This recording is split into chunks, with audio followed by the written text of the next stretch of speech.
can you conduct the roll call? Councilmember Chow.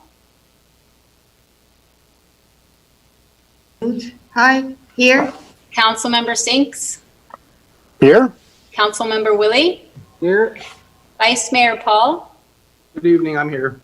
Mayor Scharf. Here. Okay, give me a minute. I would need to switch over to my agenda here. Okay, so we are on to, are there any postponements?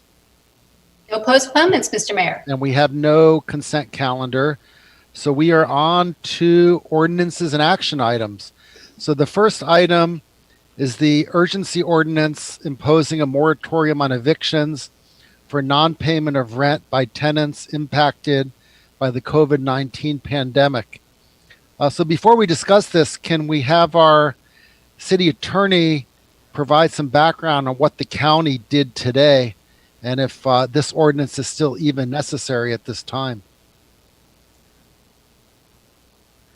Thank you, Mayor Scharf. Yes, I think the county's ordinance provides strong tenant protection measures, and we're prepared to talk about those. They, in large part, obviate the need for the city's measure, but it may still be helpful to go through what the city draft measure before you does and how the county's is different in a couple of ways. Okay, great. So can we have the staff report on this? Yes, good evening, Mayor and Council members. Seth Petta from the City Attorney's Office here. So as you know, a week ago, Council directed the City Attorney's Office to draft some legislation addressing potential evictions for reasons related to non-payment for relation to COVID-19, economic impacts, as well as prevention of no-fault evictions during the coming weeks. We've taken that direction and drafted some legislation before you tonight. The version that you received, I believe, at 5 p.m. today had some red lines to the versions that were uploaded yesterday. I will discuss these briefly, but Heather will cover the county ordinance in a few minutes. I'll just cover our ordinance at a high level, and if you have more detailed questions, we can discuss those later on in the item. So the ordinance we drafted, as I mentioned, prohibits on certain conditions evictions for non-payment of rent for reasons related to COVID-19, economic impacts, and no-fault evictions. The way this would work, I'll just kind of lay out the timeline of how a tenant and landlord would operate here, is a landlord typically issues what's called a 3-day notice to quit if a tenant hasn't paid. That's the minimum time in which the tenant has to either pay the back rent or otherwise respond. It doesn't have to be 3 days, it could be longer. So the tenant may receive that 3-day notice to quit letter, or say for a no-fault eviction, a statutory 30-day eviction notice. During the pendency of that letter, the time before which it expires, the tenant, in order to fall under the protections of the ordinance, has to submit a notice, either in writing, like an email or a text, or a letter to the landlord saying, I can't pay. And this part would only apply, I should say, to the non-payment prohibition on non-payment evictions. They would submit a letter or other notice saying, I can't pay for the reasons outlined in the statute. And we have about 5 of those reasons, and they're non-exclusive. Then after that, the tenant at any time could submit to the landlord documentation to back up their claim. And again, we've laid out what those documents can be, again, non-exclusively in the ordinance.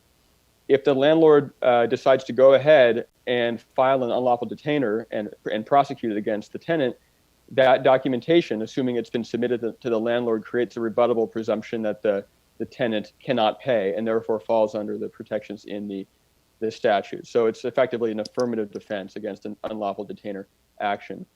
The ordinance also provides a civil right of action on the part of the tenant against the landlord for violation of the ordinance. However, the city, as we mentioned last week, does not have any obligatory role here in enforcing the ordinance. A few of you brought up some requests that were passed in your motion last week for things to include. We've done that by including a 180-day payback period in the ordinance, approximately 6 months, during which the tenant can gather the funds to pay the back rent and not be punished, or I should say not be prosecuted by the landlord for that, those arrears. We've made the ordinance retroactive to March 11th, which was the date the city proclaimed a local emergency. And we also, at your request, stated expressly that no penalties or late fees are allowable under the ordinance. So the three components of this legislation are a resolution that would be passed immediately tonight, stating that a moratorium for the reasons I've described is in effect for the next 30 days. Then there would be an urgency ordinance you would consider, and that would, if passed, go into effect immediately based on the urgency findings and last for 60 days. And then tonight, if you pass the regular ordinance, would also be the first reading of that ordinance that would be the longer term, meaning 6-month ordinance that would go into effect once the urgency ordinance expires.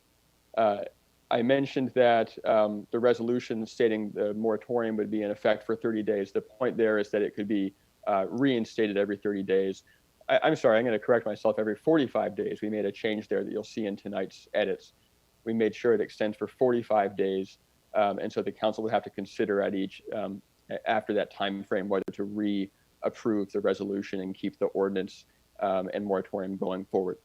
The last thing I'll mention is that in terms of outreach, obviously it's very important that tenants and landlords know about these measures, and the city attorney's office will work closely with Mr. Babcock's office to develop mailers and a page on the city's website and other materials, including a mailer that the landlord could send with the notice to quit letter to the tenant, so the tenant knows their rights. Okay, and then who wants to talk about the difference between our proposed ordinance and the counties? Because I have not seen the counties. I've only seen news reports of it. Yes, Mayor, I'll talk about that. And the county just passed their tenant protection, an urgency tenant protection measure earlier today. It does create similar tenant protections as the measure that Seth Petta just discussed. So landlords cannot evict tenants if they demonstrate that that failure to pay has been due to the COVID pandemic. It is an urgency ordinance that includes these protections through May 31st, but the county has the ability to extend the protections beyond that. The county's ordinance applies to all cities in the county, as well as the unincorporated area. So it does cover tenants within the city of Cupertino. Now, it also provides that cities may enact their own ordinances and if that are more protective of tenants. And if the city enacts an ordinance that is more protective, then it will apply in place of the counties. The main differences between the draft ordinance before you for the city tonight and the counties is that the county ordinance applies not only to residential tenants, but also to commercial tenants. And so it is covering commercial tenants facing eviction as well as residential tenants. And both ordinances cover evictions due to failure to pay rent, but they also cover, the county's ordinance covers no fault evictions. So, many leases allow for no fault evictions if the tenant can demonstrate that they have lost substantial income as a result of COVID. The draft city ordinance covers no fault evictions for any reason. So there just simply cannot be no fault evictions during this period. The county's is slightly narrower. It still requires demonstration of financial impact due to COVID in order to prevent no fault evictions. There is a slight difference on the number of days for allowing payment of back rent. The counties must pay back rent. Tenants must pay back rent after the expiration of the moratorium within 120 days. The city's ordinance has a slightly longer period, allows for 180 days back pay. So there are some ways that the ordinance is stronger, some ways it is not quite as protective. I think at this point, the council should consider the interest of making it clear to tenants what rules apply. And in that way, I think there is some benefit with relying on the county ordinance so that there's a consistent message to tenants and there's clarity about rules apply. And if the council wants to make adopt a city ordinance that is stronger in some respects, that it could give direction to come back to do that. But I would recommend we do that subsequently so that we can make the integration between the two ordinances a little more seamless for tenants. But otherwise, we feel this does provide good protection. Okay, thank you. So, council questions and comments. Rod? You need to unmute yourself. Yeah, thank you much. I have had an opportunity to read the county ordinance and understand that there are some, advantages to each with regard to folks who are both owners as well as renters. And I asked Cindy Chavez, who's president of the Board of Supervisors, subsequent to her action today, and the idea is, well, if this only goes to May 31st, I said, is it a fair bet that if the crisis continues, the county's order would be extended past that May 31 deadline? And I guess the May 31 is really tied into the state's ordinance or their emergency, the governor's emergency declaration. And she said, yeah, she thought that the county would continue this support as long as reasonably necessary. So I would weigh in on the side of saying, I think there's a lot of confusion and redundancy here, and I would defer to the action I believe the county wisely took today. And I think from a communications and administration perspective, we are better off with one ordinance that applies countywide. I think it's just a much easier message for everybody if we're not all trying to do our redundant things, and then people would get confused and who's got jurisdiction if the one provision applies here. I mean, if it's all piecemeal, I think it turns into could be at the very least confusing. So that's where I would stand short of any public input. Thank you. Okay, Darcy. Okay, thanks. So I asked a question about retroactivity and the date on which the ordinance takes effect. So I'm wondering, having sent the Beverly Hills ordinance to our city attorney, whether they've looked at that. That ordinance seems to make it somewhat retroactive potentially by stating that it begins when the emergency, the state of emergency locally was declared. Although I did look down a little further, and it did identify a date certain, which I'm assuming might have been the next day following their meeting. So, and similar to that question, when does the county ordinance take effect? Thanks.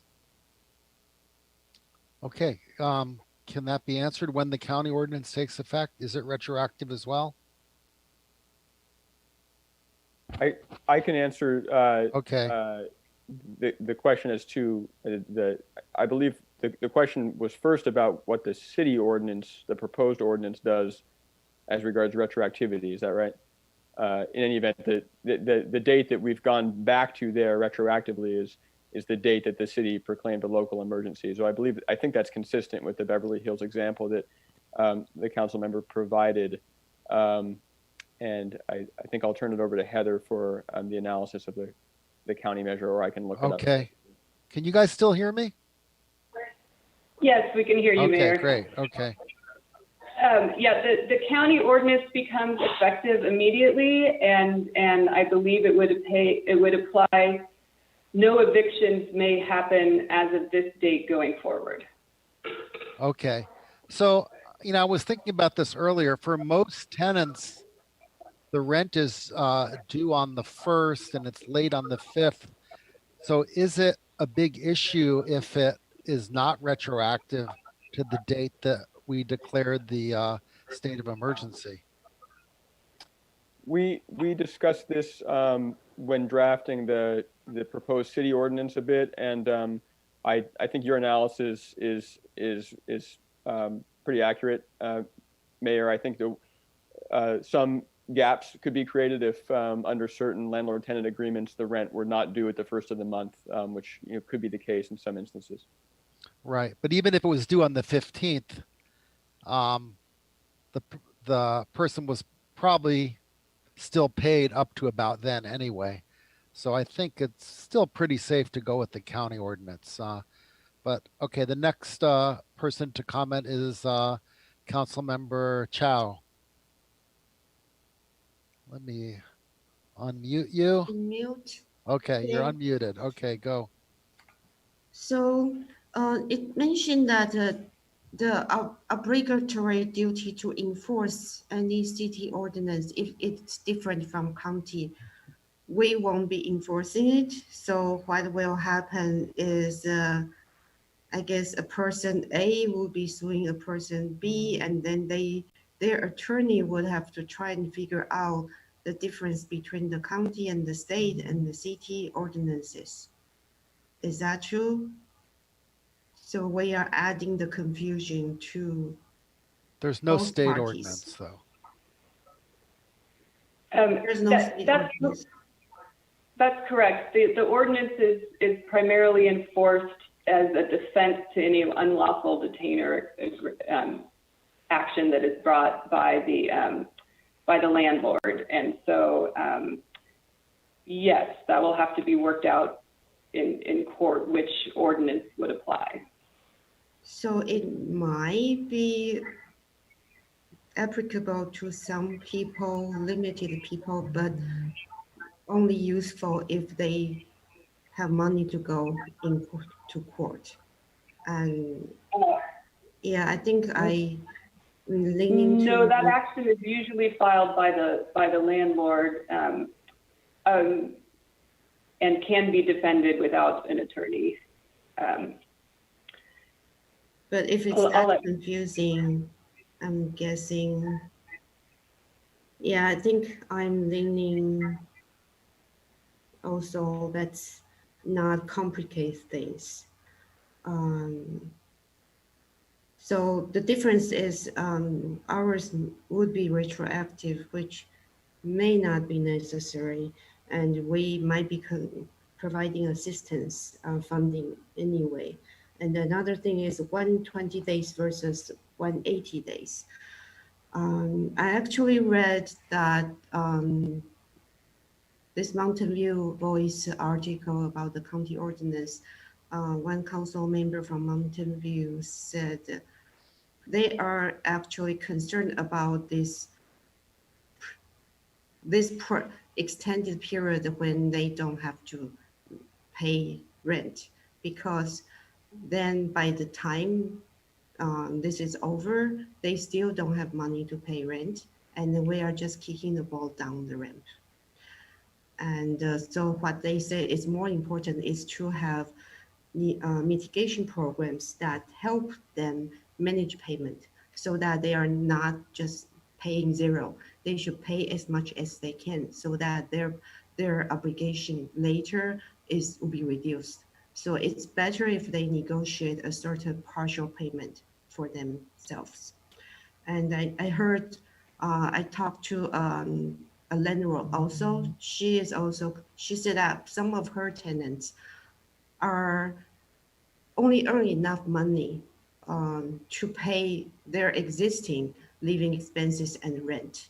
And if they cannot pay now, in 6 months, the job they find is not going to pay twice as much as they do today. They are going to earn just as much money to pay barely 1 month rent. Then we are saying that they don't have to pay 6 months rent actually doesn't really help them. So what we need is to help them try to negotiate maybe a reduction of rent or somehow provide other assistance to them. So yeah, then I think maybe the county ordinance makes sense. And I suppose if it's necessary, they will extend it. Maybe it's necessary, they might extend more than 120 days. So Right. that sounds, And I mean, hopefully there'll be federal and state assistance to those people because you're right. A lot of them are living check to check. They will not be able to catch up. And at that point, um, it would be necessary to look at some ways to provide subsidies from the state or federal. Of course, you know, the city could probably provide a small amount, but you know, we are in a fiscal emergency as well right now. yeah. And even I think consider financial management consultant assistance for them before this ends so that Right. they can be Well, prepared. yeah, I mean, and we need to be, you know, ensure that they're collecting unemployment and signing up for things like Medi-Cal and SNAP and all that to minimize, you know, their expenses. So, John, what are your thoughts? Yeah. So the first question that I would ask is, so if the ordinance is violated, can the city attorney tell us what would actually happen? So, are you asking about the city's the proposed ordinance or the county? I don't actually. Okay, so let's start with the county's ordinance. So it sounds good. It helps the tenants. What happens if a landlord violates that and serves the an eviction notice? Can you tell us what then would happen? How it would play out? So under the county's ordinance, any eviction notice would be required to include notice of the protections in the ordinance. The tenant would then have the ability to demonstrate that they have financial impact due to COVID, and the ordinance would then make it unlawful for the landlord to evict the tenant, either through what is called constructive eviction, which means that they just harass the tenant until the tenant leaves or fails to fix things, or through filing a court action. And the law, and so there is provisions in the county ordinance that says a landlord that fails to comply with the non-eviction provisions can be subject to civil fines and penalties as set forth in the county's ordinance. So the county district attorney could enforce this, or the tenant could say, well, I have a right to stay here under the county ordinance, so I'm not going to leave, in which case the landlord would be required to file a court action, and then the tenant could show that they've been impacted by COVID as a defense, and the landlord would not be able to get a court order to remove the person from their home. There is also the ability of the tenant to file for injunction relief affirmatively if they wish to if the landlord retaliated against them for any reason.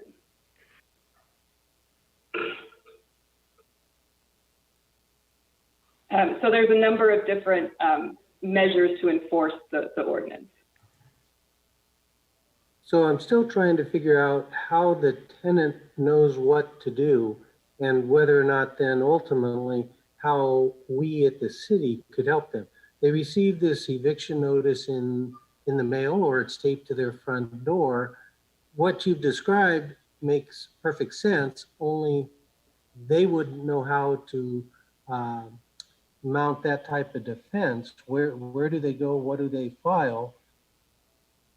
Would we be able to have someone at the city, or does the county have someone do they have a window for people to go and take the eviction notice, that they'll kind of be given the correct forms to fill out, how to defend that? I think that in theory, everything sounds good, but in practice, I would see that I think a lot of the possible tenants wouldn't know how to proceed. And so that's where I'm really trying to go with this. Seth, do you want to answer a little bit about? I think the first point is that there's going to be a massive campaign by both the county and that the city can join in as well to help educate people about these rights, both the tenants and the landlords of their responsibility. So there will be a big effort to get the word out about these new rights. And Seth, maybe you could talk a little bit about once an action's actually filed, about the notices the courts give and that sort of thing. Yeah, what was the last thing you said? Once the action is actually filed, what? The notices the court gives and the assistance that are there for tenants facing these unlawful detainment actions. Yeah, so just to briefly contrast the proposed city ordinance with the county, the city would under its ordinance require that the notice to the tenant, whether it's mailed to them or posted on their door, include a notice of the moratorium in the ordinance in a form approved by the city. And so that could be the ordinance itself, which lays out what the tenant has to do pretty clearly. I suppose it could be made more clear in a sort of a non-legal document, and we would work with Mr. Babcock's office to develop those materials. Under the county ordinance doesn't oblige the city to do anything of the sort, but the city certainly would want to consider taking similar action to publicize what the county has done and ensure somehow, perhaps with additional legislation at the city level, that those notices are included in any mailings to the tenant. The city could also post materials on its website to make the steps really clear. There are pro bono attorneys and organizations that do help very frequently with unlawful detainer actions. They're probably, I'm guessing they have pretty heavy caseloads right now. Courts also offer assistance for unlawful detainers typically. And I guess the last thing I'll note is that any mailers or other items to tenants regarding either the county's or city's ordinance should probably be translated into a number of different languages. Great. So that helps tremendously. I do like your suggestion about our city having a webpage that explains in detail the different steps, different forms. So that helps. My next comment would be that it would have been nice that the duration would be through the time span of Governor Newsom's executive order, rather than having it be in 45-day increments. But I do think it's definitely better to have one county-wide ordinance rather than having up to 7 or 8, which I think would leave people confused because they talk to each other and they're from different cities, Sunnyvale, Mountain View, Cupertino, and they would have conceivably different rules. So I am in favor of let's stick with the one, even though it has the 45-day durations associated with it. Okay, So, Darcy, you have your hand raised. Okay, thank you very much. Okay, my question has to do with the same question I had previously, and that has to do with we received an answer that the ordinance that we drafted actually is retroactive to the date of when we declared a local emergency.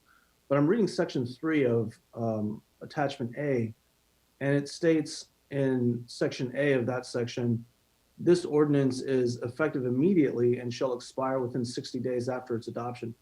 I'm just trying to get a sense of whether we in fact did try to go for retroactivity, because if actually it is parallel to the county in that regard, then that would make me think that it makes even more sense to follow the county. The other question I have is, and I think Councilmember Chow should be pointed out as asking for this with regard to the commercial side of things. Since the county does combine commercial with residential here, would it make sense for us, in the interest of efficiency, to put items 1 and 3 together at this point, if we were to bring a motion after public comment to, for example, adopt the county's new ordinance and just follow that? Right. I thought of the same thing when I was reading the agenda, that is what would make sense. So yeah, I would certainly favor that as well. Great, thanks. And just to encapsulate my two questions, A, in fact, are we retroactive in our ordinance? And B, why not just combine items 1 and 3? Let's be efficient about everyone's time. I respect the fact that our attorneys have been commissioned to go forth this last week and put together this, but I want to get accurate information to the public, and B, let's be efficient about everyone's time. Thanks. Right. Well, Darcy, I guess for 1 and 3, if we are just going to go with the county ordinance, we don't really do anything on those. Is that the case, or do we have to? They would just not even be motioned. I think that's a good point. I guess let's ask that of our attorneys on the line here that are Okay. here to advise us. So on the retroactivity, sorry, go ahead, Seth, and maybe you should correct me if I get any of this wrong. I think that the issue, there's not much of a difference between the two ordinances, in the sense that ours is quote unquote retroactive to the extent it applies to notices that were issued earlier. Is that correct, Seth? Yes. Notices that you failed to pay rent, and you have to, and then you have to pay rent or be evicted. But that cannot be acted upon until the ordinance is effective, which would be today. And so no evictions could happen until today. And the county ordinance similarly doesn't address when the notices were sent, but says regardless of when they were sent, you can't evict as of today for impacts to COVID. And as far as combining the two items, I would suggest that if you wish to discuss the other items or another item on the agenda, that you simply continue your discussion of this item to the discussion of the other item, and then have a motion that would combine both of them. Okay, but if we are not going to adopt either one because the county makes it unnecessary, we don't really need a motion to vote it down, do we? We don't need a vote. Well, my we don't do concern is anything. that yes, you don't need to take any action. That's correct. Right. Okay. Okay. The Councilmember Chow, you have your hand up. Yeah, okay. So I have 3 questions. One is just want to clarify, the county ordinance also would allow no penalty for late payments, right? It wasn't mentioned, I just want to confirm. That's a good point. That's correct. Yeah, okay, good. And the second is, I think we got an email from Silva asking to be balanced, because I think, yes, tenants cannot pay because of loss of income, but if they don't pay rent, then the landlord, especially those small landlords, might not be able to pay their home loans. I know there are people who put their life savings for down payment as investment, and then they rely on the rent payment to pay their loan. And I just want to know, are there any existing programs that help this small landlord so that they might delay their loan payment too? I believe that item, we will discuss that in the second agenda item. Okay, and I wanted to point out that Tenant, not for landlord, not for loan payment. So I don't. Yes, I don't. Go ahead. I believe we were not able to find a homeowner assistance program. But I know Carrie Husler, your housing program manager, will be presenting on that at the next item. Okay, and there's some federal assistance for breaks on mortgage payments, from what I understand, Are there? for up to a year. That would be great to know. If we can find out information about this information that might be made available to our residents. And I just heard, I think Heather sent that federal government does have some assistance for low-income property owners who own below market rate condos. That's good to know. However, there are still regular small landlords that might need help. So it will be nice to know what's out there. Third question, there will just wonder how the county ordinance will be implemented.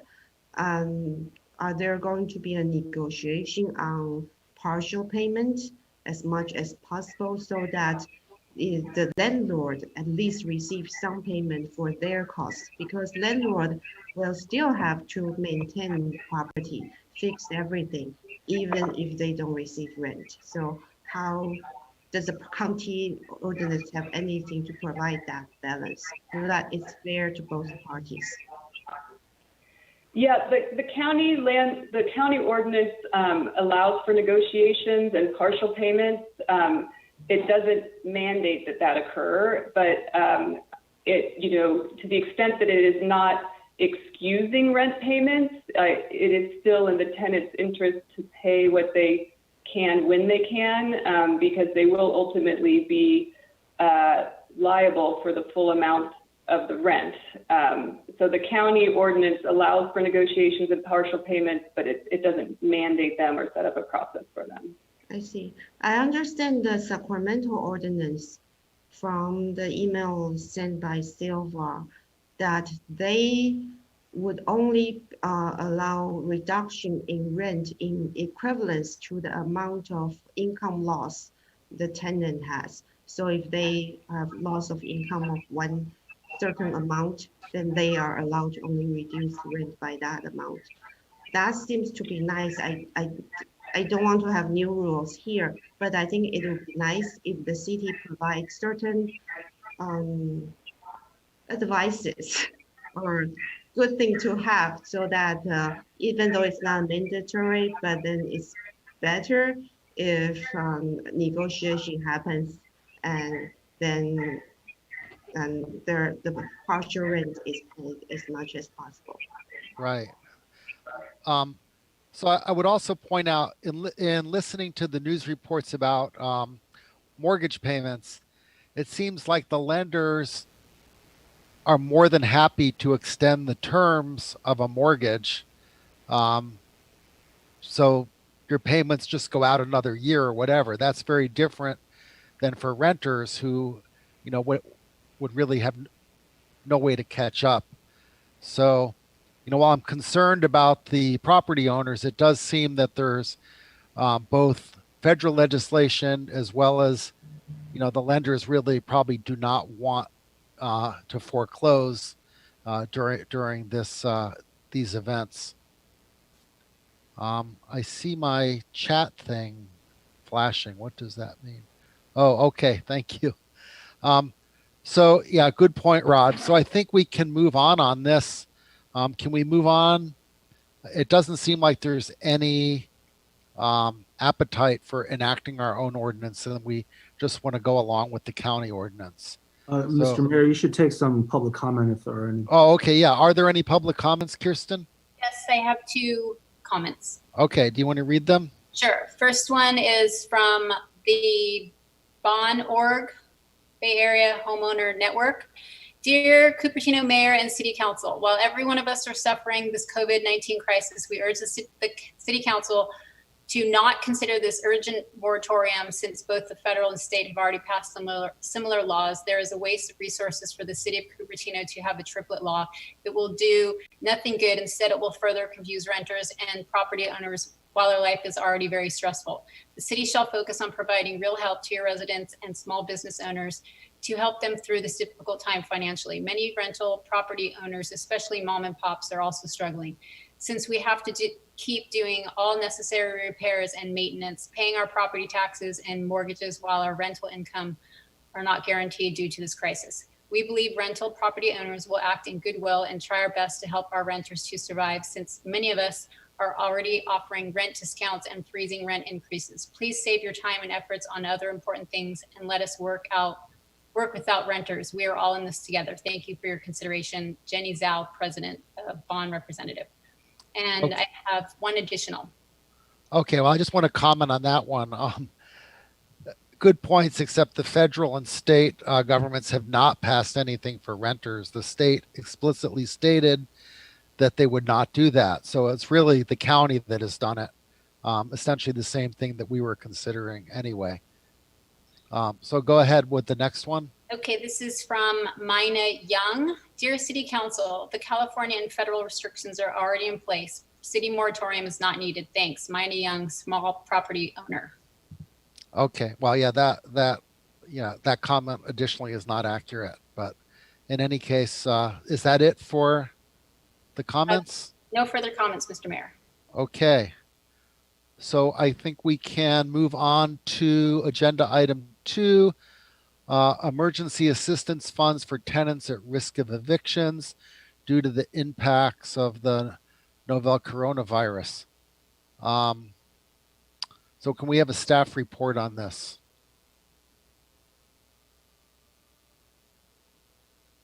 Hello? Good evening, Mayor and council members. Am I coming through clearly? Yes. Okay, great. This is Carrie Husler, your housing manager. We are here before you tonight with a request from West Valley Community Services for emergency assistance funds to assist Cupertino tenants impacted by the COVID-19 pandemic. Due to the rapidly changing environment, staff revised the request this afternoon to $50,000 to allow for additional time to review county, state, and federal funds, as well as resources that will in economic impacts of COVID-19 on the city's budget. With $50,000 in seed money, the Emergency Assistance Funds program in front of you could provide a minimum of 3 to 4 very low through moderate income households with short-term rental assistance. The maximum request is for 3 months of assistance or $10,000, whichever comes first. Some households will not need the entire amount, which will free up funds for additional households. Program guidelines require applicants seeking funds to have exhausted all other funding sources before applying for city funds. In addition, eligible applicants are required to show proof of Cupertino residency, reduction in income, and rent back pay, and they must prove that income reduction led to inability to pay rent. Funds will be paid to West Valley on a reimbursement basis, and the city will monitor regularly for compliance. With the passing of the county eviction moratorium today, this puts our renters in a position to stay housed while this economic crisis unfolds. Although there is a moratorium, the rent has not been waived, it is still due, and landlords will still need paid. With job income loss, the city's emergency assistance fund will support families who are newly unable to pay rent due to impacts of COVID-19. Alongside the eviction moratorium, this frees up limited funds needed to cover other critical costs for renters, such as food, medication, utilities, insurance, etc., rather than rent payments. West Valley Community Services is a one-stop shop, and they regularly provide counseling on available resources and funding streams for families in crisis. Since the quarantine order, West Valley has experienced a significant increase in requests for help. We are anticipating the need to increase, and staff will evaluate any additional need for funds and bring back to council for further review. Sujatha Venkatraman from West Valley has joined us this evening to provide information and questions. Thank you. Okay, so before, Sujatha, do you have something you'd like to say before we have the council ask questions? Very quickly, I was part of the discussion that was happening on moratorium, and a lot of you talked about mitigation effort. This is a mitigation effort because at the end of the day, the rent is due, and this will be a debt for the renters. And you all talked about the landlords as well. So this is a mitigation effort, and this will help protect Cupertino residents. So thank you. Okay, let's bring it back to council. Rod.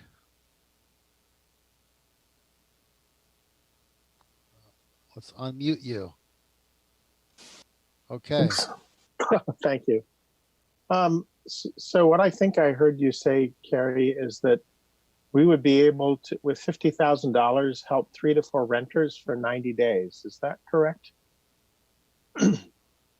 A minimum of 3 to 4 renters, correct. And if they did not take the full funds, then those funds would be available to help additional families.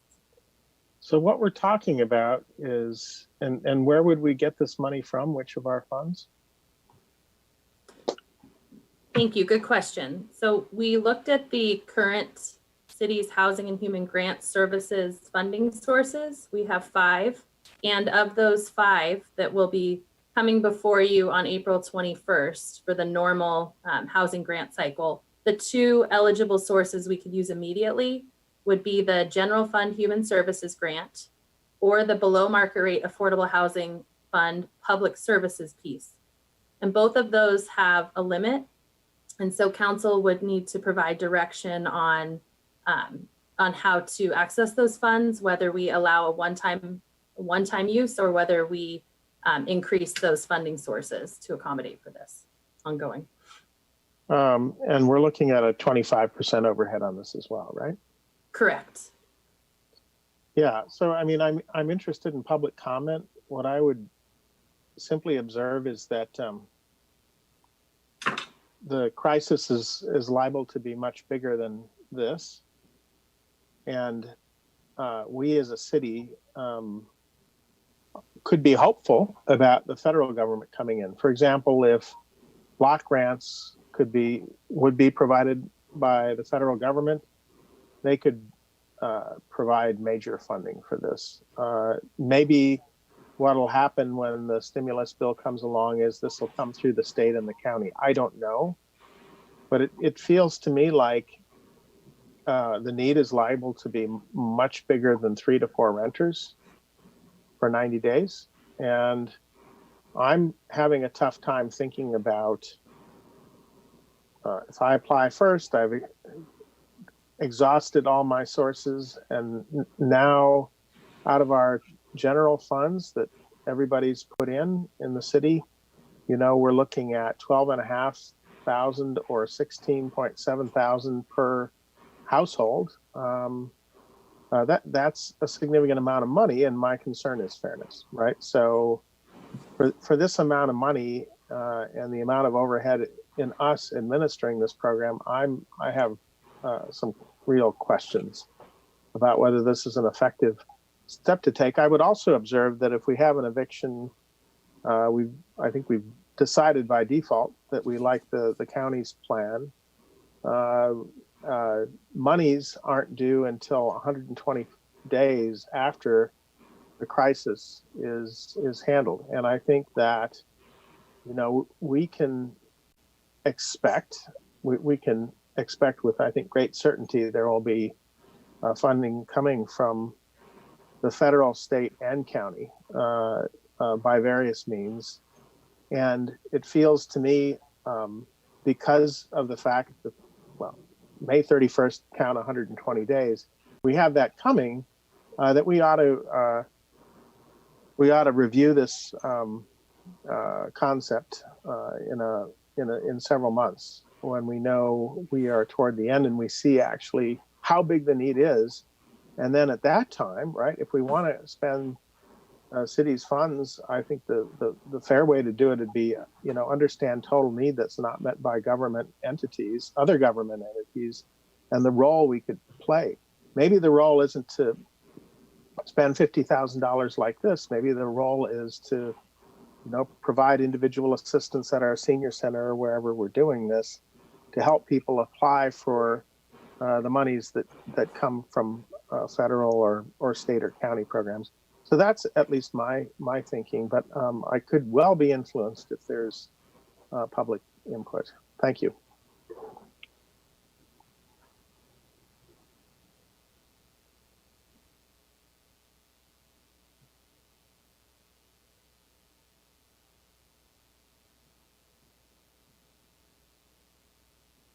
Steve, I think you might be muted, but I'll Okay. go Oh yeah. Go ahead, Darcy. Sorry, I was muted.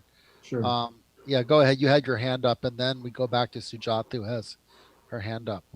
Great, thanks. So my first question is, how much of these dollars are going towards administrative costs? 25% of the total funds awarded will go to West Valley for program administration. So to take the number that we have here, $50,000, of that $50,000, $12,500 will go to West Valley for administration. Is that correct? Correct. And then the $37,500 would be available to families with a $10,000 maximum per families. I see. Per family. Okay. Do we have any interest from the community to support as well? I heard that we might have a matching interest. Is that out there? There is some interest in that. Okay. So if that is a possibility, I wonder whether we could make this a loan program as opposed to a grant program. Because effectively, if we have a community match, then we as a city are made whole by the match. And you know, it could be a no interest loan over a very long term. Has that been considered to make it go from a grant program to a loan program? We modeled this after current homeless prevention efforts, current rental assistance, short-term efforts. And so a loan program was not something that we looked at. Okay, well, I guess that's not really my question. Is it something that we could potentially consider is the question? Sure. Okay. Now with regard to the amount being considered of the 50,000 and it not potentially being sufficient to help enough families, I guess it's fair to say, isn't it, that the most direct and on the ground assistance that we can provide is through a municipal jurisdiction, and in our case, the nonprofit organization that works most closely with people that are in need of sustenance and shelter in our city being West Valley Community Services. I mean, would you say that's a fair assessment with regard to the observation that perhaps we should be waiting for state or federal assistance, you know, given the fact that we are closer to our community? Do you think that's a fair statement? I'm not sure I captured the heart of your statement. I want to make sure to answer you correctly. Yeah, encapsulated, my statement is essentially that a city working with a close nonprofit organization probably has a better chance of outreaching to those in the most extreme of need in a more immediate fashion, as opposed to waiting for state or federal assistance to pass at an indefinite time. Sure. One of the main immediate concerns is the 142 renters in our below market rate program who we already have identified as very low and low income. And so a city dedicated source would allow the funds to flow immediately to households in need, below market rate households or market rate households. But I've noticed in talking with neighboring jurisdictions and just seeing some of the funding sources pile in that there seems to be a desire to strip a lot of the requirements and just have the funds flow and get those to those in need who are experience immediate job loss. Right. This could be a mechanism to do that. Okay, thank you. And then finally, my last category question has to do with sources that you considered in your staff report. The first being the BMR AHF capital housing funds.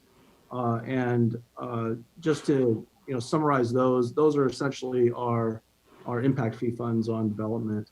And they stood at about $7 million for a while. We supported the Charities Housing a project on Stevens Creek. And so I don't know exactly where it stands right now. I want to say about $3 million.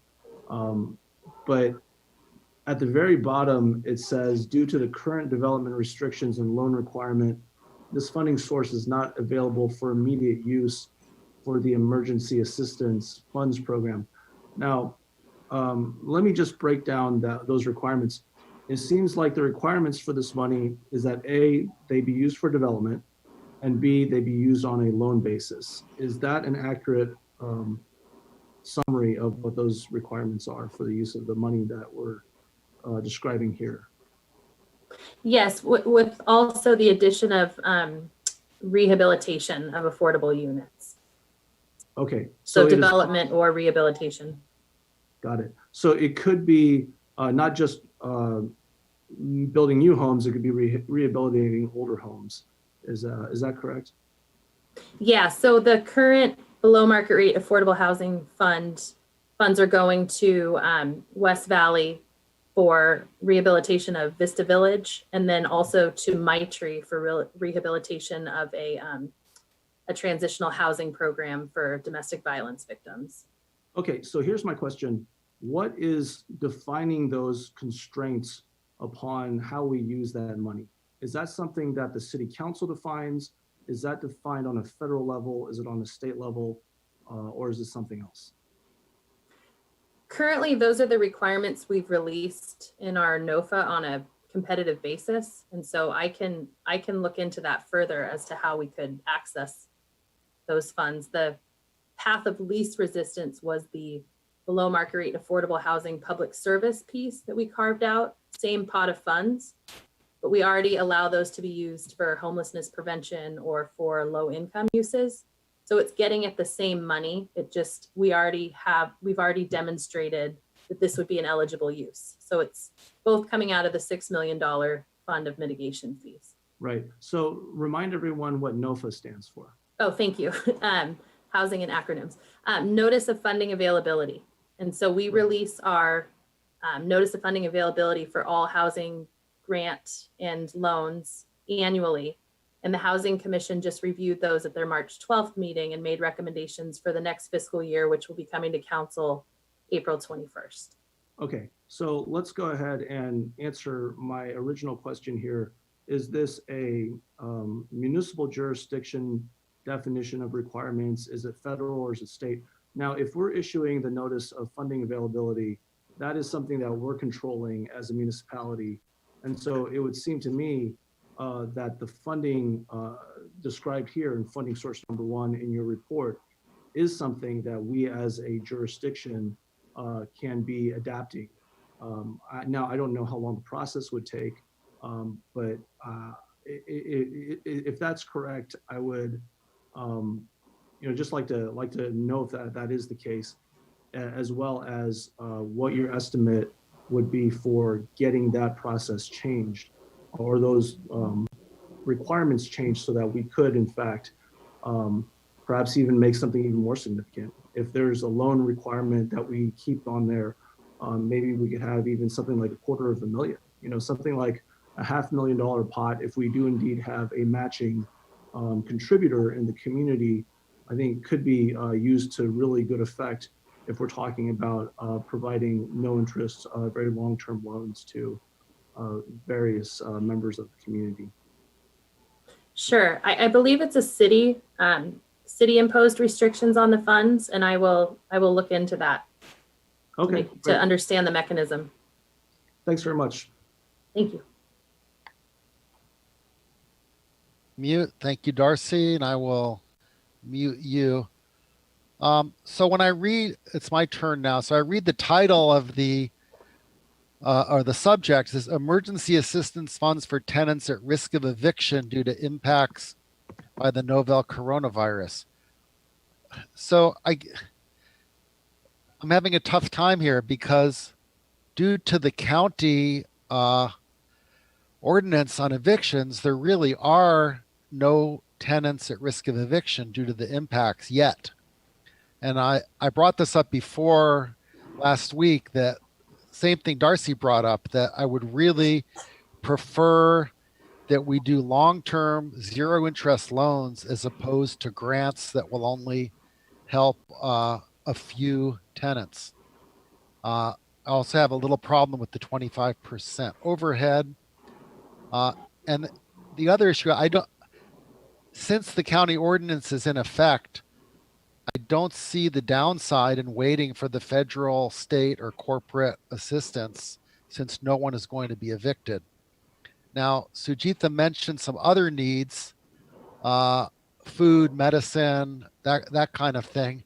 Now I could see the city providing a grant to help cover those expenses for people that have lost their jobs until they can do things like get onto Medi-Cal, get onto SNAP, and get onto their unemployment insurance. I'm not sure we want to be expending city funds in grants that the state and federal government will soon be providing anyway. So I would really favor the loan program, and I would like to find out what the immediate needs are from West Valley, considering that the tenants will not be evicted thanks to the county ordinance. So if Sujitha, could you tell us what those needs right now are? Thank you. So even though there is a moratorium on eviction, the rent that the client owes is still a debt on them. So we are working into the system of debt prevention and helping them save that money. And then if they have other needs to help support that.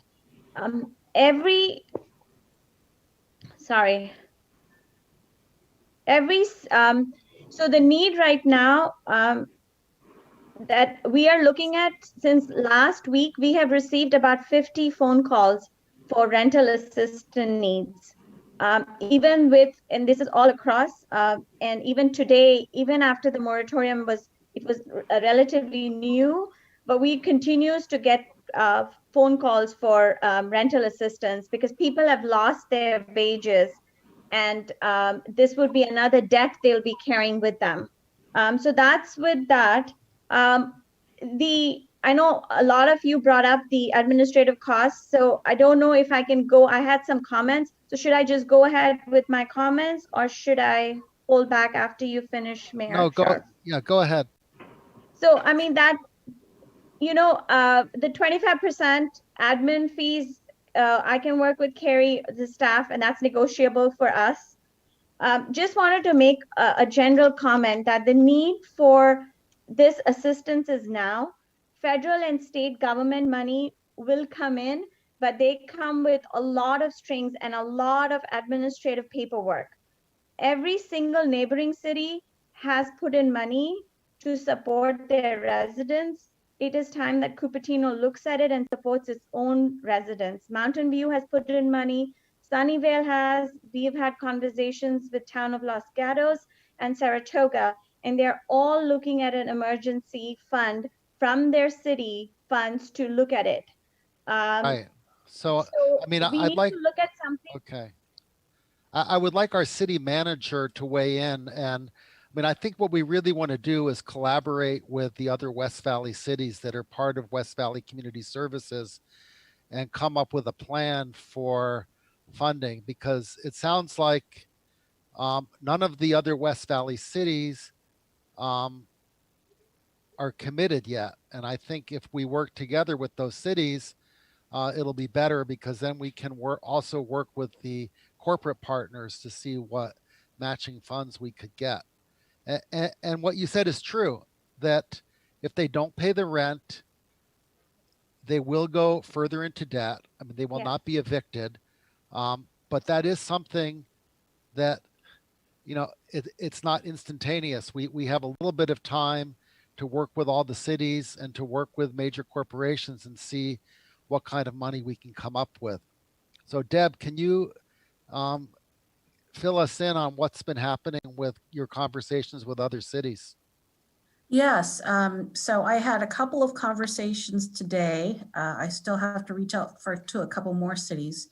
And they're all interested in discussing this with me. And they're all in varying levels of discussions. with regard to supporting West Valley and some of the community services we've been talking about. I've also been talking to some business partners, and maybe just even a little bit more time might allow us, just what you're talking about, Mr. Mayor, is more time to plan and strategize together. We've been very effective as a body, the West Valley cities, and together maybe we can get something more meaningful together for more of a longer term solution than just pieces and parts is what I'm suggesting. Right. And when you do talk to them, please just also discuss if we could do some kind of long-term loan. You know, we're not talking about they have to pay back in 3 months. It would be, you know, it could be a year, 18 months, even 2 years. Yes. So let's see. We haven't gone to every council member yet. So let's go to Leong. Are you ready? So, first of all, I'd like to confirm that I know that the school district, both school districts are offering free lunch for anyone to pick up. They don't have to be on the reduced lunch or approve anything. And the seniors are also receiving free food. Is that available for anyone, including those who are affected by loss of job? So would that be already available to them? Sujatha, are you available to answer? I'm not aware. Yeah, it is available to families with children, and if the child is enrolled in a free and reduced lunch program. I'm sorry, my video is Here it No, is. I think right now anyone, any family can go pick up lunch. You don't have to be in free and reduced lunch program. You can pick up lunch at high school and Cupertino Middle School. Let me get back to you. I did get an email, but I was sure that it said that it was income, like there was free and reduced lunch program. Let me get back to you on that. Because I think the intent is we don't want to identify who is in that program. So they are making it available to anyone. Okay, I'm not aware of that because the first emails that came from the district offices did mention free and reduced lunch program only.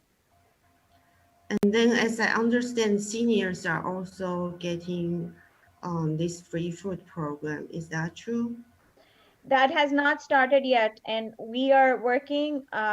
We don't have the bandwidth to cover everybody, so we are working. I know Health Trust is working on a program, but nothing has been solidified. So right now, if there is a Cupertino senior, we will have to absorb them for delivery. There is no such program that has Right entered now, into every but city likely right now. such program will be in place. Maybe that might include also tenants who have lost income, right? If they can prove they are impacted by the coronavirus. You said for food? For food, yes. I think there is a huge issue with the food program. I mean, right now it's a bandwidth, right? We have dropped, a lot of our volunteers have dropped because of this, and how there is a huge discussion right now is how do we get more volunteers? How do we source more food? So right now we are looking at only the quarantined individual or the 65 plus, and hopefully that we will be able to meet the demand, but there is a lot of other things that needs to come into place. So it's not going to happen soon. We feel this is going to take a lot of time and a lot of resources, and also each agency's bandwidth to make that happen, to even make an impact, to make food equal to loss of income. Okay. And then I looked at Sunnyvale. So right now, only Sunnyvale is committed with $250,000 grant. Mountain View is also committed. Oh, Mountain View. So is that for the same program? That's the same type of grant program? That's That correct. will be 3 months rent and up to 10,000 per family. I don't know the details. I don't want to quote on that, but it is like an emergency assistance. Yes. So Sunnyvale's population is 2.5 times of Cupertino, and we are proposed is just $350,000. If we compute about the same amount as Sunnyvale proportionally, then it will be about $100,000 for Cupertino. So I'm just wondering, why are we requesting more for Cupertino? Is there a demonstrated need? Actually, Councilmember Chow, the staff report was changed to a $50,000 amount ask rather than the $350,000 amount from before. Oh. And then you make a good point. What I would say is also, in addition to having a higher population in Sunnyvale, their operating budget is about, if I recall correctly, $450 million. Yeah, And but I think they also have more low-income residents too. yes, Than us. I think so too. Okay, and then another question is, so it seems where this funding would be used to for an existing West Valley Community Service Program that we are replicating. So it's mentioned it will replicate that program. So that program is only a grant, right? Does the West Valley Community Service has any loan program that we can replicate? So For this currently, West Valley has emergency financial assistance, and we provide utility assistance, we provide deposit, rent, and we also have unrestricted pot of money that we fundraise for other things like car repair. Somebody's moving into a new home, we buy furniture and household appliances. So that is from that pot of money. From City of Cupertino has always paid us the money that we get from our CDBG funds and others.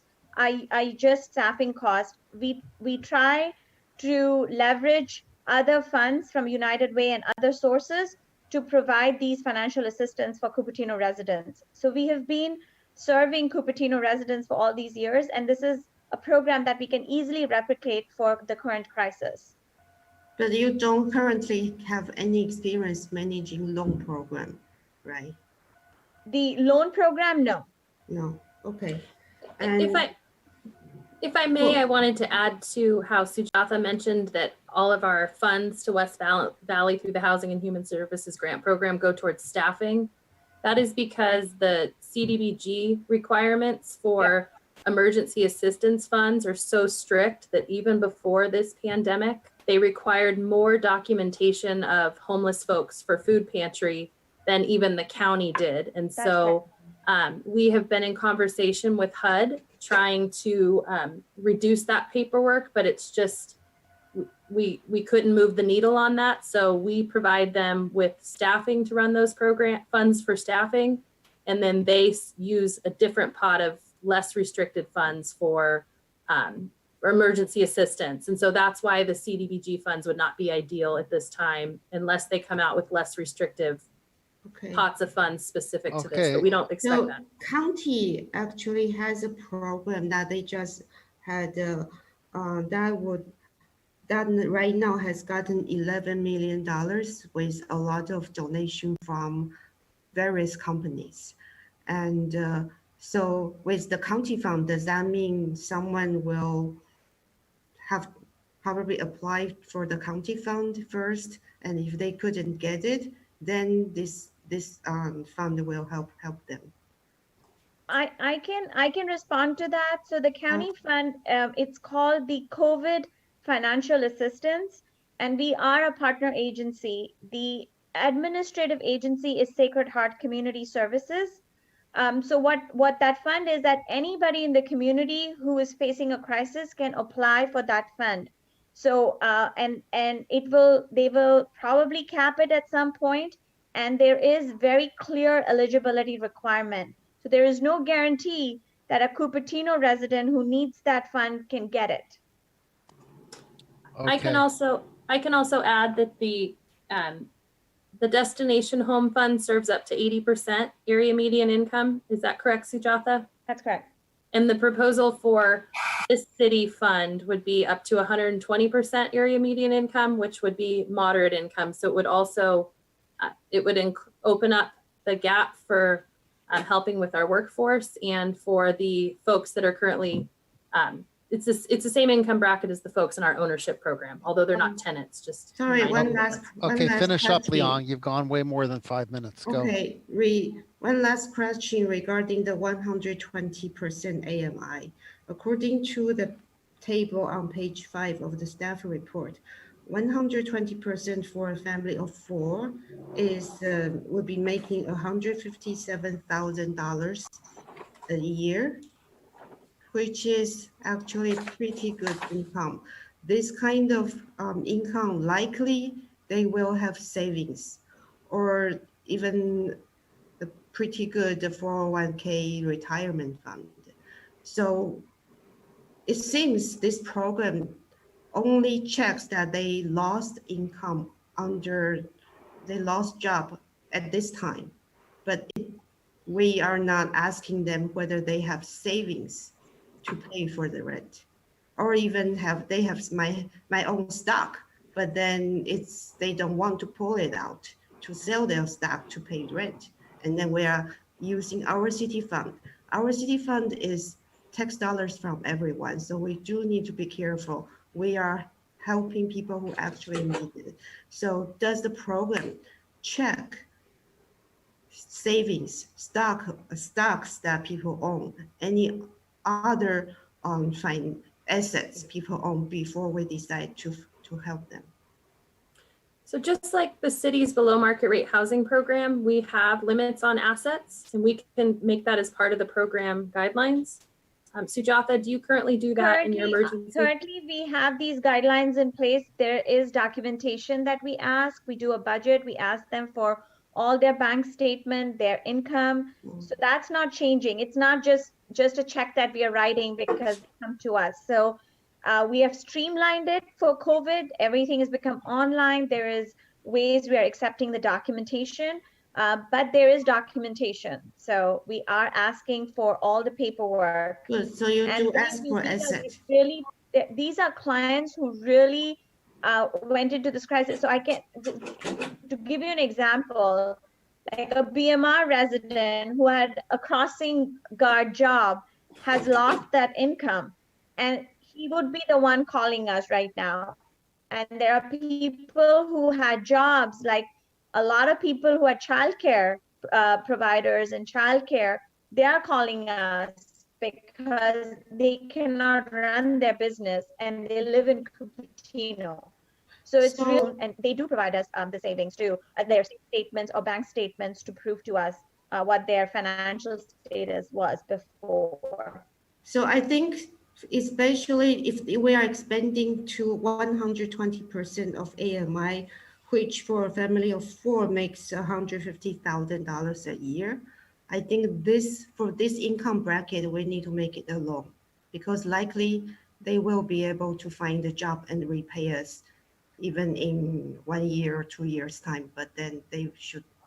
Okay, Leon, please finish up and let John have his so turn. Maybe for low income, it might be a grant. So maybe it can start with a loan. Eventually, if they actually really couldn't pay, then we can talk about forgiveness for the loan. Okay, thank you, Leon. Let's move on to John. John. So I agree with a lot that we heard. We want to help as many as possible. When we hear that there are 142 low and very low income renters in Cupertino, West Valley Community Services has already heard from 50 already, but the $50,000 would go to help 3 or 4 in today's problem, which I'm concerned that this is going to be a much longer duration, that more people are going to be asking, and it's not going to be just 1 month, but multiple months. So I really want to be sympathetic to Sujatha. I think West Valley Community Services is just vital for what they're doing. So that being said, I do think that we need to really be exploring the federal and state money that might be available.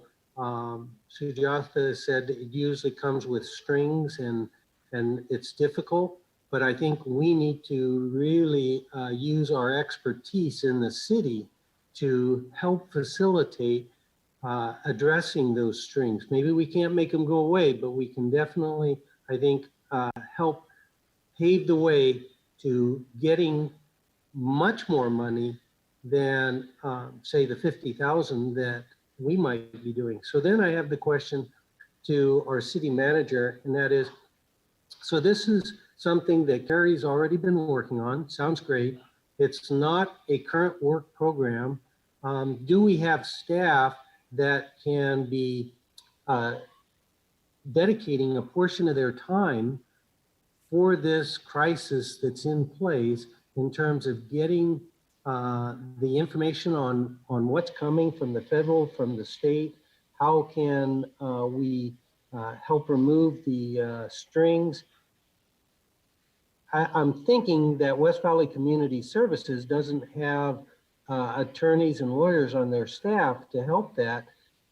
I mean, they're in the trenches helping the residents that are needing to get groceries and stuff. So again, I'm going back to conceivably making this a work program so that where we can be most effective is utilizing the sophistication that our staff has to help get significant money from the federal and the state and bring that down. So that's the question first to the city manager. How do we stand? So let me answer that. I think you have a couple of embedded questions in there. We do have great expertise in Cary. Unfortunately, Cary is a department of one. Right.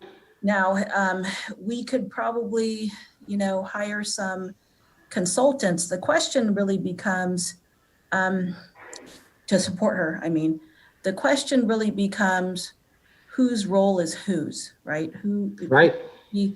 And so what we can do is Cary and I can talk offline and see if we can figure out where all of these different kinds of money flows are coming in from and bring it back to council. But in terms of, for example, we'll have to, I think it's also another really good advantage of working with other cities and business partners to figure out a strategy going forward, including some of the funds that West Valley Community Services needs. But Cary, I don't want to step on your toes, but certainly if I've misstated something, please let us. That sounds correct. Yeah. Carrie's very knowledgeable. It's just that it's Cary. Yeah. So in terms of our resources, well, West Valley Community Services would sure like the assistance that they've requested. But with Cary being a person of one, and she's already designated for conceivably other work programs, I would be of the frame of mind of making this a priority task and maybe having to relieve her of some other items or some other staff, because Cary's doing all the housing ones, and that's very important. So I wouldn't want to give up on any of that, but somebody else on staff that could help facilitate. And now that is resources that is coming out of our so-called work plan budget. So I would be wanting to see that happen. Then back to the current request from West Valley Community Services. I think at this early stage, before we know what the federal government is putting out, before we know how extensive the need is going to be and how to best come up with a fair and equitable. I really liked what Councilman Sink said, is that we do have to be fair. And if the first 3 or 4 got in March before we're even into April, and then April there's 20 or 30, and May there's, even more in terms of fairness, I think at that point we really do need to be putting our effort where we're going to be able to truly help the maximum. And I think I'd really like Cupertino to be known for that we really are placing a high priority on this, and that means using city staff and setting a work program in place for this for the duration that it's needed. And I would like to say that since I believe West Valley Community Services is needing to do some of the very important, food, medicine, and things like that, that maybe a portion of this 50,000 that would go toward offsetting those bills go to them, and that the rent with the ordinances that are now being put in to prevent the evictions, the rent component would wait a little bit more. We're so early into this emergency. How rapidly is it going to go up? It is the stay inside mandate going to stay in effect over another month, another 2 months, because that's really going to make the demand much greater. And so I think we need to get our understanding of the problem and the magnitude before we actually start handing out checks. Food, medicine, absolutely.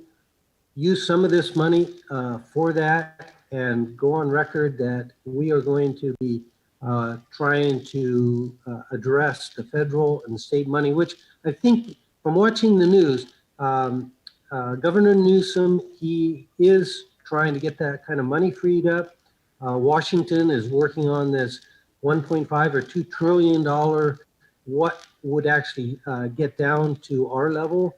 But I think we need to really be working on trying to get that. And at that point, then being fair and making sure we help everyone who needs help to an equivalent amount. So I think that's where I'm coming from, is that I would like to do something. Thank you, John. And thank you. So, Kirsten, do we have any public comment? We do not, Mr. Mayor. Okay. So thanks, everyone. So, Deb, what I would like personally is, the short-term need for the next couple of weeks is not for rental assistance due to the county ordinance, and no one's going to be evicted for non-payment because of that. And it is true that in the next few weeks, there'll be people going into debt because they're unable to pay the rent, but they're not going to lose their homes. So I wonder, Deb, if you've been talking to some of the West Valley cities, can you work with them to come up with a coherent plan so we can come up with some kind of plan for grants and loans, where the money would go, and bring this back to our March 31st meeting? As someone else said, we want to make sure that any grants and loans we make are equitable and that are based on actual need. Now, besides rent, I know there were other vital needs mentioned. Medicine. I suppose that the food donations from restaurants are way down because most of the restaurants are closed or just doing takeout.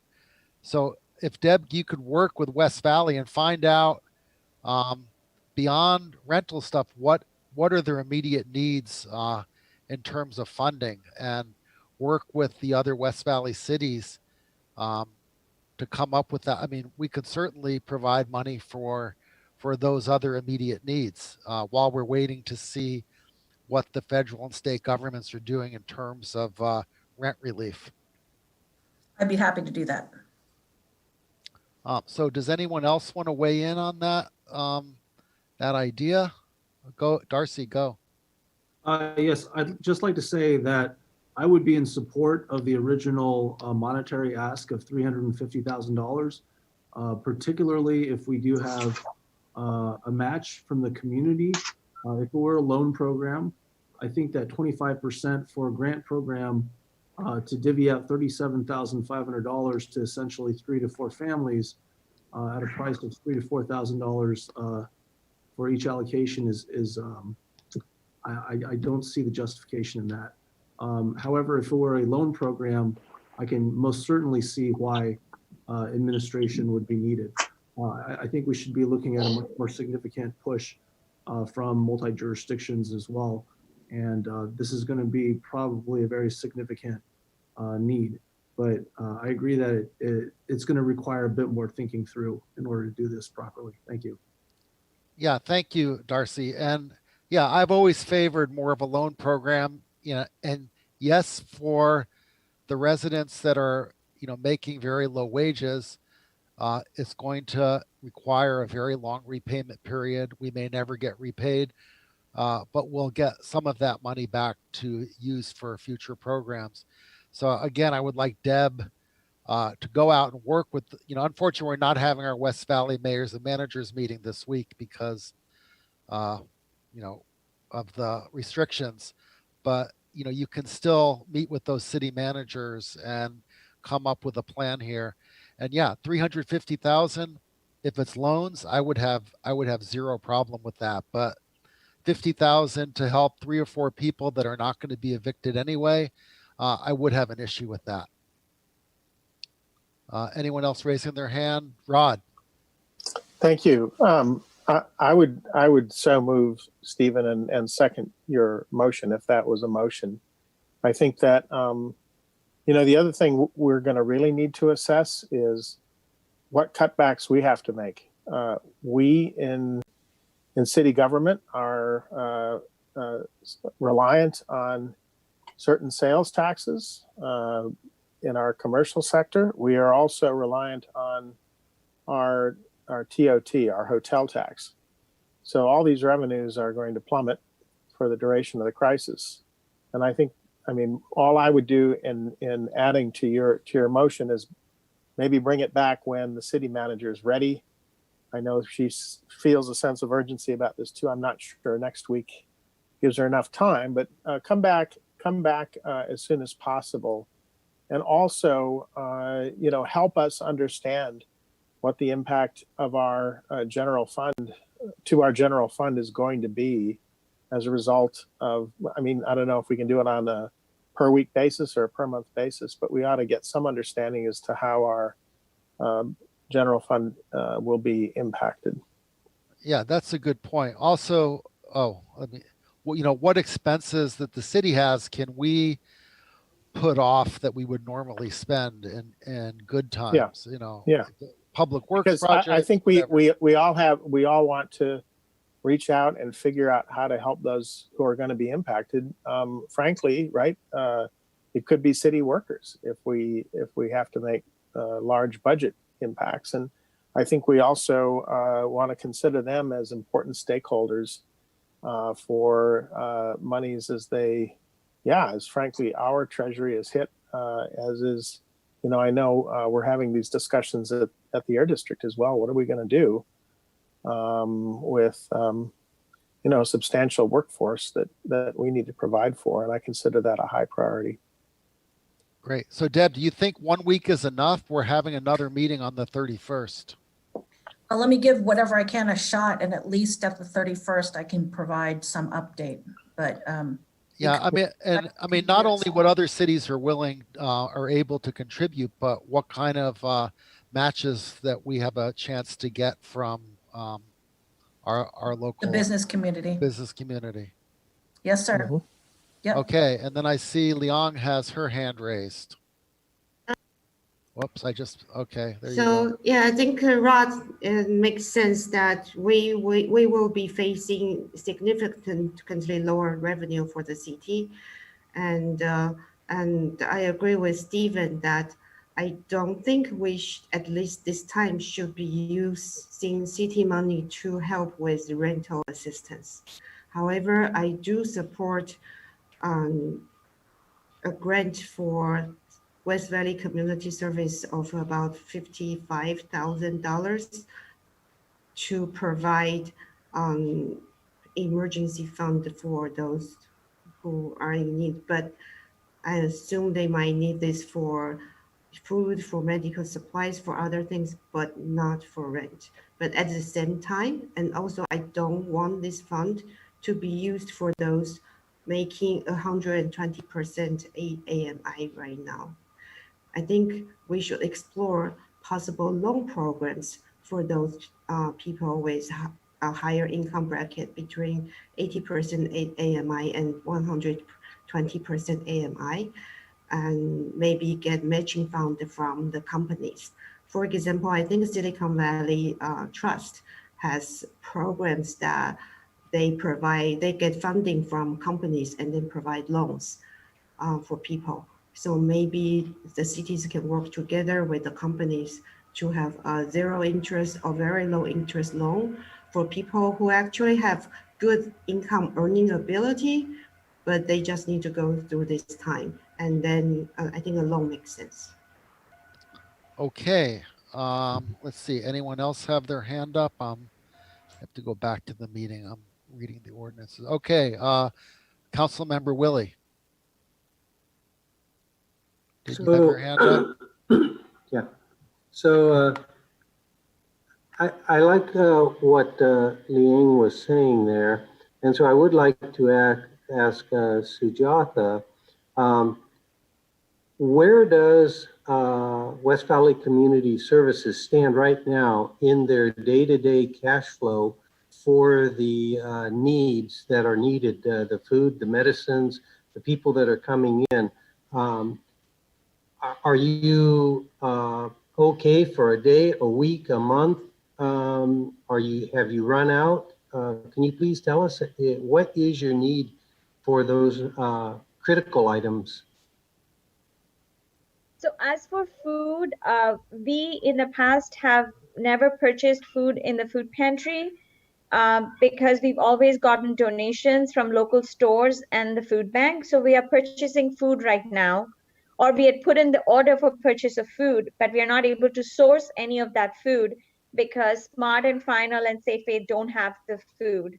So we are, so the need is increasing, but also the issue would be like, we are ready to put in some of our general fund money for the next 4 weeks, but we don't even have the food sourcing, like, so we are going in for community donations. As far as other needs that Councilmember Liang was talking about, we have always done rental, utility, and car repair kind of assistance, and medical bills. And then we felt like that will help them save their money for other things. So we've never bought medicines, but we have done some of their cost that they have for other needs. We've paid medical bills in the past. So that would be something that we can look at if the need increases.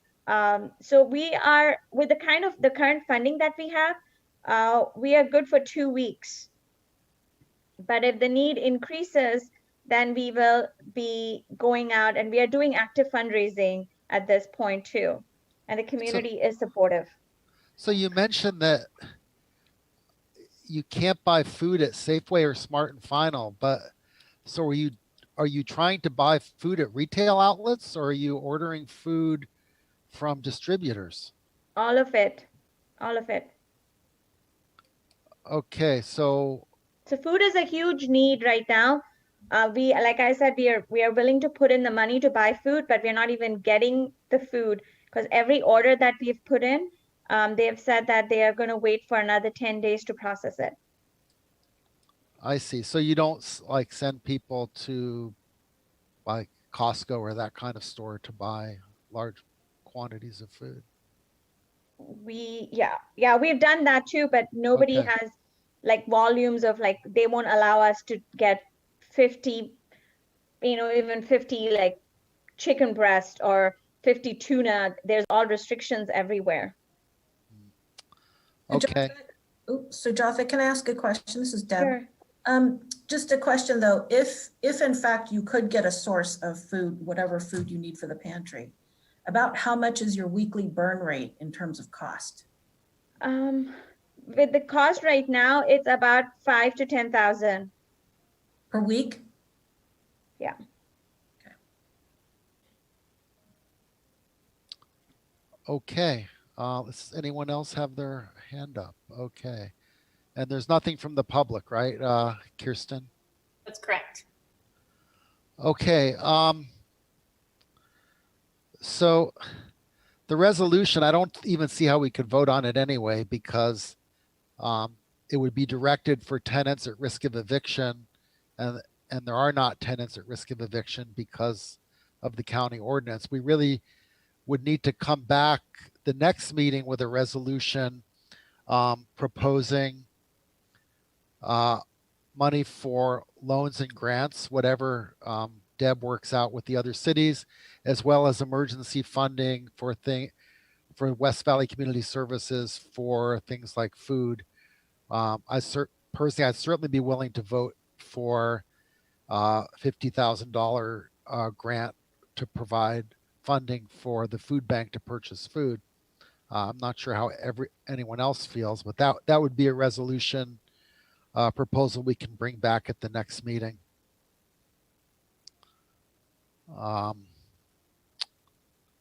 So Deb, do you have anything to add there?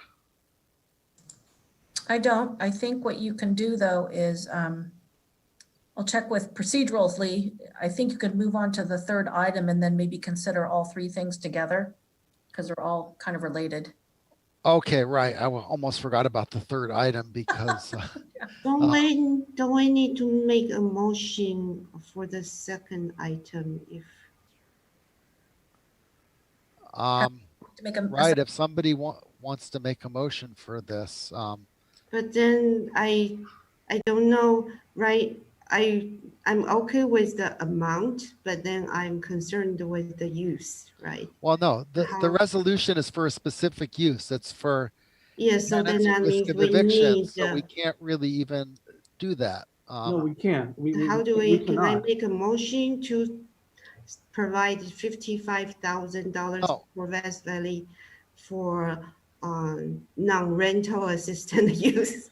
Well, no, we'd have to put that on the agenda, which of course we can do for So we March cannot do that 31st. today to make a different use? Heather, are we allowed to do that? Is Heather there? We have not, I'm not speaking Oh, from a legal sense, but we have not noticed the public Right, exactly. allocating Okay. $50,000 for non-rental uses. This is precisely for rental uses. Yeah, and I'm sorry. I think at this point you can give direction to staff to come back with something to consider at a future Right, meeting. exactly. so then also I guess possible loan program. Exactly, yes. So So yeah, Deb has that. We have direction That's to staff, right? right. Direction to staff for the loan program, to work with the other West Valley cities and work with our local businesses. And also to look at grants for other things besides rent, such as food, medicine. I don't know about everything. I know with car payments, all the loan companies are doing the same thing. Mortgage companies, they're allowing people to extend their terms of their loan for a longer period of time and just miss payments. But so And let's move on. I think John had a good idea too, right? We know that there's assistance coming from the federal government. Once Congress and the president and so forth get together, we know that there will be state and county assistance. And so staying on top of that and making sure we have, maybe our communication channels can help. The question is going to be if we end up being in the administration loop or not, or if we just sort of get in the way and add more bureaucracy. So I think we ought to really be paying attention to what these higher bodies are, higher governmental agencies are doing in this case, and they may be funneling it through agencies like West Valley, and they may be going direct as the federal government might. But I think it would behoove us to, when we bring this back, make sure we understand the context of how these other agencies are moving. So that would be. So just please stay for the third item because you mentioned there are small businesses who are coming to you for help. So yeah, well, let's move on to the third item. We haven't gone there yet. So this is the subject consideration of an emergency ordinance to provide tenant protection to commercial tenants. So can we have the staff report on that, and maybe include in the staff report, if you're ready, what effect the county ordinance has, since it's also addressing commercial tenants. Yes. Good evening, Mayor and council members. Angela Sway, Economic Development Manager. With the county's ordinance going into effect today, it provides commercial tenant eviction protection. And so that actually supersedes what in the staff report staff had suggested or recommended not moving forward with commercial tenant protection at this time. So if you'd like, I can use this time to discuss actions that staff has been taking to support and work with the business community. Or did you have specific questions? I don't think that's necessary. We can see if any council members want to comment on item 3, but it seems like that too has been made unnecessary by the county ordinance. So if anybody wants to raise their hand to comment on number 3, I see Darcy, go. That's the exact comment I was going to make. I mean, just in the interest of saving everyone's time, I would say let's just skip this item any further, because it's already been mooted by the county, and our staff was recommending that we essentially do nothing at this point. So right. I think we should just skip it, frankly. Okay, so that's all the items. So Sorry, I have one more thing. I think the county ordinance covers the commercial tenant eviction protection. However, I wonder there about possible financial aid or loan program for small business, because Sujatha mentioned that there are daycare providers right now. They are coming to West Valley Community Service because they are facing problems. And as we have seen in the staff report, thank you, the wonderful staff report. You had a table showing that in Seattle, Sacramento, Berkeley, especially Seattle and Sacramento, they are providing funding for low-income small business owners with less than 5 employees, 5 employees or less. So I'm wondering, I don't know, I would like to know whether there is need for this kind of assistance for small business owners. So as stated in the staff report, currently there are resources to small businesses. The SBA has launched their economic injury disaster loans, and those are loans for up to $2 million. Also, the Employment Development Department, so that's at the state level, they are also helping to expedite a number of different unemployment insurance and disability insurance claims to help businesses that are laying off their employees, or they in fact also need to be able to make that claim if they are a sole business owner. And then on a regional level, there is the Opportunity Fund, and that actually is out of the Silicon Valley in conjunction with the Silicon Valley Community Foundation, and they are offering microloans. And again, microloans are to those businesses that have 1 to 5 employees. So there are existing loan programs out there right now within our area to help our businesses. And I've also been working closely with business owners who have been applying for the SBA loans. Okay, great. Thank you for that. And we really need to move on here and finish up. So is the direction to staff clear? Deb?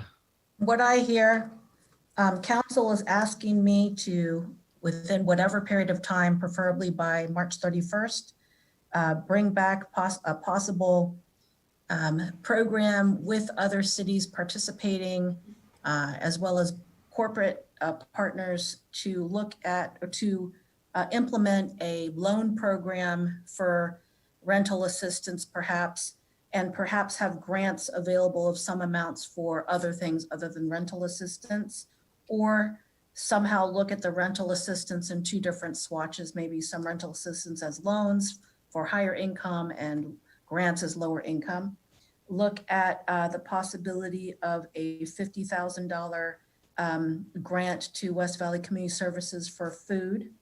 And then at the same time, well, that's all I have for what I think council has asked me to do. Right. And you know what Darcy had mentioned about that $350,000 number, I think that is reasonable for a loan program. And I think the 25% overhead for a loan program is probably, I'd like to see 20, but administering a loan program would obviously be more difficult than just than giving checks. You have to manage collections and all that. Yes. So administrative costs would not be unreasonable in that case. There was one other thing. Oh, and maybe when you're talking to the other cities about a grant for things like food, find out what kind of resources they have in terms of buying large quantities of food. Mhm. Because I know, I was in a warehouse store today, and there's a few things they're limiting quantity purchases of, like rice and toilet paper. But for the other items, people were buying very large quantities on, these big pallets, whether it was because they're hoarding or whatever they're doing with it, or their businesses. There were not limits on how much you could purchase. Gotcha. Okay. So I don't think we need to make any motions here. I want to make some correction. Oh, you with need the to finish up. direction. Correct. Okay, go. Correction. I think the $55,000 wasn't just for food. It was food and other miscellaneous services that West Valley community provides. Like they said, it might be utility, car repair, this other thing, just not Gotcha. rental assistance. And I don't think we should consider rental assistance at this point. Maybe we would need that 3 months later, but not now. Yeah, that's true. I think it might be helpful to actually specify that it's the 50,000s for food, and if there's an additional amount we want for other things. Because I think food is of the most vital importance right now. And I think it's preferable for people to try and negotiate the rent down. Yeah, okay, yeah, we don't have to talk. Yeah, that's fine. And Yeah, then that's the not loan part of this program, item. I think, anyway. Okay, thank you. Yeah, I think I got it. Okay. Let's see, is there anything else before we adjourn? The only comment I would have is Go. I think the situation in terms of need will evolve very rapidly over the next few weeks, and we ought to be open to trying to understand what role we can play amongst these agencies, which may not be food, right? They may have federal programs for that, but we may find other needs that are specific to our region. We can't expect the Trump administration to consider what's best for people in Cupertino, and we may have to just see, right, how we best play. Yeah, that is true. That's my only. That's my only comment. Food assistance coming as well. Could so, be. Yeah, and we can have as many meetings. This worked out pretty well. We can have as many meetings as we need to. We're going to have another one on March 31st. That's not a normally scheduled meeting, and I guess one good thing is we're all available pretty much for meetings. So I think that's why I don't want the funding to be limited for food. Let's keep it open. Okay. And let All right. West Valley Community Service. All right. Let Deb and the city managers of the other West Valley cities work on this. Okay. I don't have my gavel here, so I can't pound Darcy it. has his hands up for a while. Oh, yeah, Darcy. Oh, sorry. I didn't see that. Go That's ahead, fine. Darcy. Okay, so there was a resident who sent in a couple of different references, and I want to just read those briefly into the record. He noted that Berkeley had initiated a COVID-19 relief fund to the arts and small business community with some help from their local businesses as well. So that's a $3 million relief fund.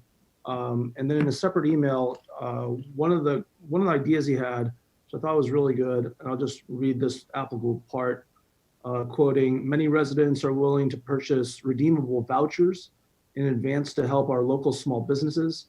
For example, I'm willing to buy $500 worth of vouchers that I can redeem in any Cupertino restaurant. If there are 1,000 residents willing to do it, that is about $500,000 of cash readily available for these struggling restaurants to help with cash flow." So those are just a couple of ideas, and I wanted to read those into the record and perhaps give the city manager an idea to consider with her staff to come back, and perhaps we can work with our other nonprofit organizations as well to help to get that type of a program going in Cupertino. Thanks. Okay. All right. So I don't see any other hands raised. No. Great. So thank you, everyone. And we will have another meeting on a week from today. So adjourned.